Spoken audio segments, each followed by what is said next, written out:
For most people, when their internet connection feels slow, they think they either need to increase the speed of their internet plan or they need to upgrade their router. But in reality, what's causing this issue is the location of where they're putting their router in their home. Most people, by default, put their router in the worst possible place, and moving it only a few feet can greatly improve their internet performance. The reason why the location of your router is so important is because of the role that it plays when it comes to your Wi-Fi signal. So, when you have your router wirelessly broadcasts Wi-Fi signals through the air. Your devices can recognize these signals, and it's what allows your router and your devices to communicate with each other wirelessly, and this is what allows your devices to wirelessly access the internet. Now, when it comes to your Wi-Fi signal, the stronger the Wi-Fi signal and the Wi-Fi connection between your devices and your router, the more reliable and faster internet connection you will have. So in a lot of ways, it's very similar to your cell phone, where the more bars that you have of service for your cell phone, the better your experience will be and the better your connections will be when making calls or accessing the internet. So how do you maximize the Wi-Fi signal between your devices and your router? Well, keeping in mind that these devices are wirelessly communicating with each other, what we want to do is we want to minimize the interference of this Wi-Fi signal. Now, what plays a big role in terms of the interference of this Wi-Fi signal? It's the construction of your home and different either walls that you have between your router and your devices, if you have furniture or wood, if you have concrete, brick, metal, all of these things can interfere with that Wi-Fi signal between your devices and your router. So the basic concept here is you'll have a strong Wi-Fi signal if your router can actually reach your devices with its Wi-Fi signal. So what are some common mistakes when it comes to router placement in people's homes? Well, one that I frequently see is that a lot of people, they'll take their router, they'll put it in a closet or in a cabinet, or they'll put it behind their couch, and they'll basically hide the device. Now, I don't totally blame people because routers most of the time are not the most beautiful thing to look at, especially when you consider their status lights that they have on the front. They're blinking, it can be distracting, so most people like to just have them out of the way. But the problem here, as we just covered, is that this can greatly impede the Wi-Fi signals of your router. If you're putting it in a closet or you're putting it in a closed space, you're making it unlikely that these Wi-Fi signals will be able to cover all areas of your home. On top of that, when you put your router in a closet or a place that doesn't get great airflow, what can happen is this router can overheat, and if it overheats, you'll get worse Wi-Fi performance, or worse yet, the device can fail prematurely. So when it comes to your router's location, you want to keep it in an open area, not only so it can get proper airflow through the device to remain cool, but also to minimize the obstructions of these Wi-Fi signals when your devices and your router are communicating. Another common mistake I see is when people put their router in the corner of their home. So what's important to understand when it comes to your router and it's broadcasting its Wi-Fi signals, it does so equally in all directions. So what happens is when you put your router in the corner of your home, you'll have a Wi-Fi signal that's maybe covering half of the square footage of your home and not reaching to all areas of your home. But on top of that, you're having a Wi-Fi signal that's being broadcast outside in an area where you don't usually use the internet. So what this leads to, you get dead zones in your home, those areas where the Wi-Fi signal doesn't reach, and then you have wasted Wi-Fi signal, the signal that's outside your home that you don't really use.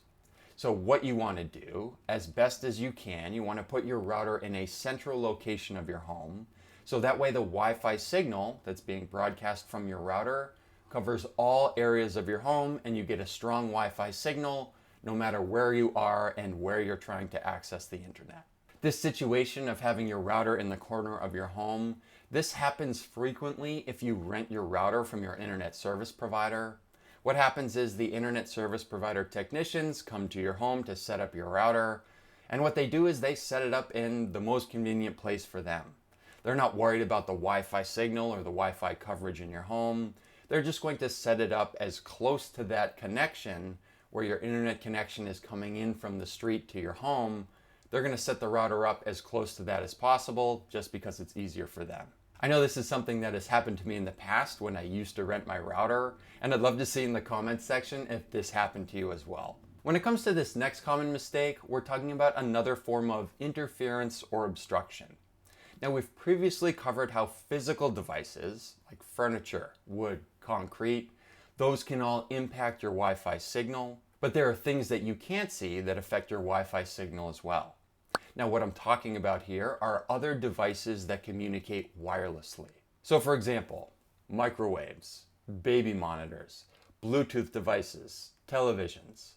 All of these devices communicate wirelessly, and as a result, they fight with your Wi-Fi signals for airwave space. Because of this competition, if you have your router near a television, for example, you put your router behind your TV, or it's in a room with a lot of these Wi-Fi communicating devices, what you'll find is this can sometimes impact your Wi-Fi signal.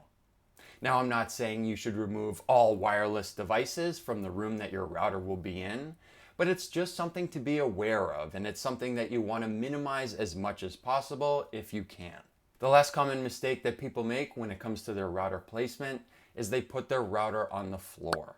They'll either put it under a desk or on the floor in the corner, somewhere out of the way. And what happens here is you're minimizing your Wi-Fi signal, because when you think about your Wi-Fi signals being broadcast from your router, I want you to think of them as quote unquote heavy signals. So these Wi-Fi signals get broadcast from your router and then they tend to fall downward. So what I'm saying here is a device that's located below your router will have a stronger Wi-Fi signal than any devices located above your router. So what this means, to maximize your Wi-Fi signal, you want to put your router as high as possible. You can mount it on a wall. You can put it on top of a bookcase. If you don't have anything like that, or you don't want to mount it to the wall, even putting it on a table or a desk, somewhere in an open area in an elevated space, that will improve your Wi-Fi signal with your devices. Now that we've covered some common mistakes when it comes to the location of your router, here are some additional tips that you can implement to maximize your Wi-Fi signal. So what you might find is if you have a bigger home or you have multiple floors that you live on, even putting your router in a central location might not provide a strong Wi-Fi signal to all areas of your home. Now, thankfully, there are a lot of devices that can help you extend your Wi-Fi signal. For example, a Wi-Fi extender, they'll take your existing Wi-Fi signal and broadcast it to other areas of your home that are a Wi-Fi dead zone. So what you need to do is you need to keep these devices in mind, and there are multiple devices that allow you to do this. We can use Wi-Fi extenders, we can use wireless access points, or maybe even a mesh Wi-Fi system to maximize that Wi-Fi signal. I've previously made another video that walks through the differences between all these devices. So if you think you don't get proper coverage from just having your router in your home, you'll want to check out that video to see what your different options are and which one will be the best fit for your home. I'll include a link to that video in the description so you can check that out. Another tip here, and it has less to do with your router's location, is the fact that if your router has external antennas like this one does, and it's a newer router, the best way to maximize your Wi-Fi signal is to keep these antennas straight up and down. And the reason for this is that most modern routers, they will automatically quote unquote steer your Wi-Fi signal in the direction of your devices. With some older routers, for example Wi-Fi 5 routers and earlier, you had to manually configure these antennas to manually steer your Wi-Fi signal. But just keep in mind, if you have a newer router, you don't need to do that because of the technology that they have. On the other hand, if you have an older router, this is something you want to play around with. You want to play around with these different configurations to see if it gives you a better Wi-Fi signal. Honestly, the best way to maximize the Wi-Fi signal in your home is to try out multiple locations for your router. What I urge you to do is pick one location for your router, keep it there for a day or a week, see what your internet performance is, and then move it somewhere else and see if you get any better performance. Just keep moving your router around until you find that optimal configuration and optimal location for your Wi-Fi signal. As always, thanks for checking out this episode from Network from Home, and we'll catch you on the next one.